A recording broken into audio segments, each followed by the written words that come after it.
Friends, एक बार फिर से आप सभी का स्वागत है। ये है आपका इग्नू का कोड BHIC 133 है ना।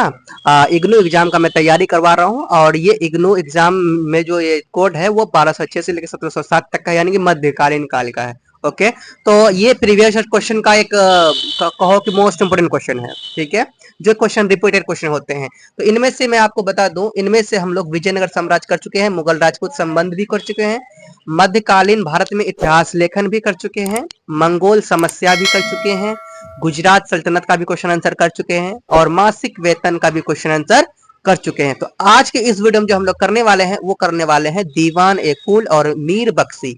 इन सभी का एक आपको प्लेलिस्ट मिल जाएगा BHIC 133 का। ठीक है, तो ये कोड आपको मिल जाएगा। चलिए, और मैं बता दूं, अगर अभी तक आप लोगों ने चैनल को सब्सक्राइब नहीं करा, चैनल को सब्सक्राइब कर लीजिए, बेल आइकन को दबा लीजिए। ओके, मिलते हैं। अब चलते हैं, हम लोग करते हैं बात, क्या चर्चा क्या करते हैं दीवाने कुल और मीर बख्शी, है ना, ये इंपॉर्टेंट क्वेश्चन पर। चलिए, टाइम वेस्ट नहीं करते हुए चलिए, ये आपका क्वेश्चन है, यही क्वेश्चन। तो जितना मैं लिखा हूं उसको समझाते चलूंगा। दीवाने कुल और मीर बख्शी कौन थे, ये समझना ध्यान से। ये वेरी वेरी इंपॉर्टेंट क्वेश्चन है, यहाँ लिख दिया हूं।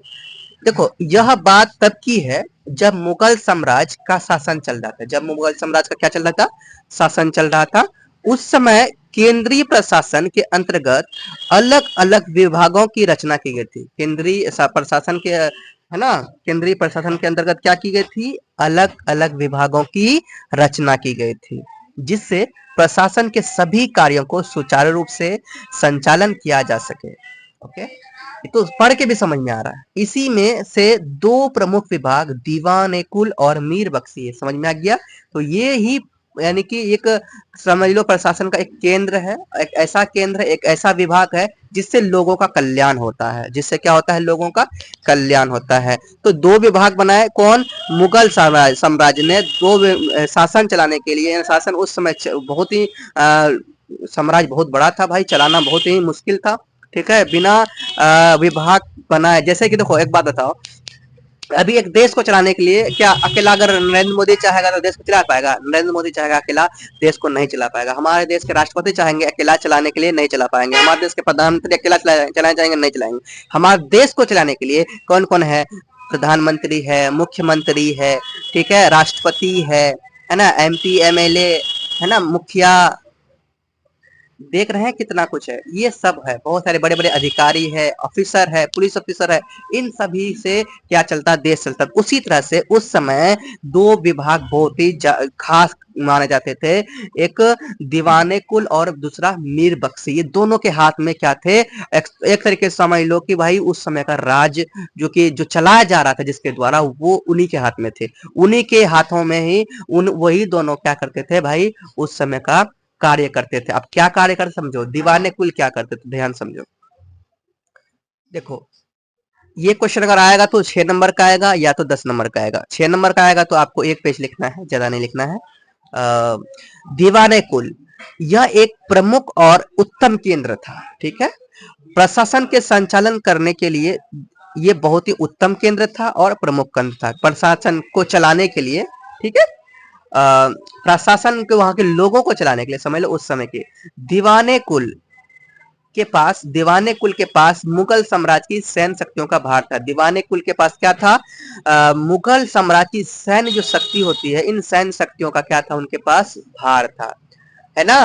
और सैन्य संगठन मजबूत करना, शिक्षा देना, है ना, मतलब उसके शिक्षा देना, सिखाना, एक तरीके से वो गुरु का काम करता था। ठीक है ना, सैन्य को शिक्षा देना, उनको तैयार करना, प्रिपेयर करना युद्ध के लिए, ये सब काम था उनका। इसी विभाग का कार्य था। जब जब बैरम खां की मृत्यु हो गई, जब किसकी, बैरम खां की मृत्यु हो गई, तो वकील का पद राजनीतिक परामर्श के लिए सीमित कर दिया था। दीवाने कुल प्रत्येक विभाग में होने वाले सभी लेन देन और भुगतानों का व्यक्तिगत तौर पर निरीक्षण करता था। लगभग सारा काम यही करने लगे थे, है ना, जब मृत्यु कौन हो गया, बैरम खां की मृत्यु जब हो गया। ओके, एंड आगे देखो, एंड है वह प्रांतीय दीवानों से प्रत्यक्ष संपर्क था, है ना। प्रांतीय मतलब अगल बगल के जो भी मोहल्ले के जो खास लोग थे उनसे डायरेक्ट संपर्क रखता था ये, और वे उसकी निगरानी में कार्य करता था। ठीक है, ये उसकी निगरानी में क्या करता था, कार्य करता था। तो ये है दीवाने कुल का स्टडी, है ना, छोटा सा शॉर्ट में, क्योंकि शॉर्ट में ही पूछे जाएंगे तो शॉर्ट में मैंने आंसर लाया। ओके, अब हम लोग इससे आगे मीर बख्शी का समझते हैं। किसका? मीर बख्शी का। देखो ये है आपका मीर बख्शी का, ध्यान से समझो। मीर बख्शी मनसबदारों की नियुक्ति, मनसबदार मतलब वर्कर्स, जो काम करने वाले होते हैं, ठीक है, उनको वेतन संबंधी कागजातों के कार्य संभालते थे, है ना, या मनसबदारों की नियुक्ति करते थे, मतलब मनसबदारों को एडमिशन करवाते थे। एडमिशन अभी हम लोग बोलते हैं, मतलब कि भाई नौकरी के लिए बुलाते थे, नौकरी के लिए रखते थे, ठीक है, नौकरी में लगाते थे अपने पास, और वेतन भी देना उनका ही काम था। वे व्यक्तिगत तौर पर घोड़े की दाग पर, व्यक्तिगत तौर पर क्या करते थे, घोड़े के जो दाग होते थे, है ना, उनका निरीक्षण करता था। अगर घोड़े दाग मतलब क्या हो गया, अगर कहीं गया है युद्ध में, तो अगर चोट वोट लग गया तो उनका क्या करते थे, निरीक्षण करते थे। अगर बुखार उखार हो गया घोड़े को तो उनको क्या करते थे, ठीक करते थे, ठीक है। और दूसरा कार्य क्या करता था, वो सैनिकों की उपस्थिति, सैनिक कौन सैनिक आया कौन सैनिक नहीं आया, उनका क्या करते थे, जांच करते थे, ठीक है। वह निरीक्षण के आधार पर ही वेतन का निर्णय करता था।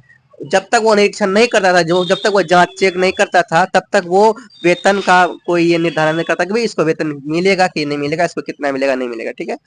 इसके बाद ये सूचना मीर बख्शी, है ना, दीवान को देते थे। मतलब कि जब ये बात हो जाता था, ये सब चेक करने के बाद ये दीवाने कुल जो थे, वो दीवान को क्या करते थे, ये सूचना पहुंचाते थे। फिर दीवान क्या करते थे, इस सूचना को लेकर सम्राट के सामने, है ना, प्रस्तुत करता था ये बातें, ठीक है। और मीर बख्शी सम्राट के समक्ष तब जाता था जब सैन्य विभाग संबंधी कोई भी कार्य करना हो, ठीक है। तो ये बात था, समझ में आ गया, दीवाने कुल और मीर बख्शी। तो स्टूडेंट्स इस वीडियो में इतना ही रखते हैं, और चैनल में नहीं हो तो चैनल को सब्सक्राइब कर लीजिए, और नेक्स्ट वीडियो में आगे बढ़ेंगे हम लोग। फिर बोलिए, प्रेम से रहो, प्रेम से पढ़ो, प्रेम से बोलो।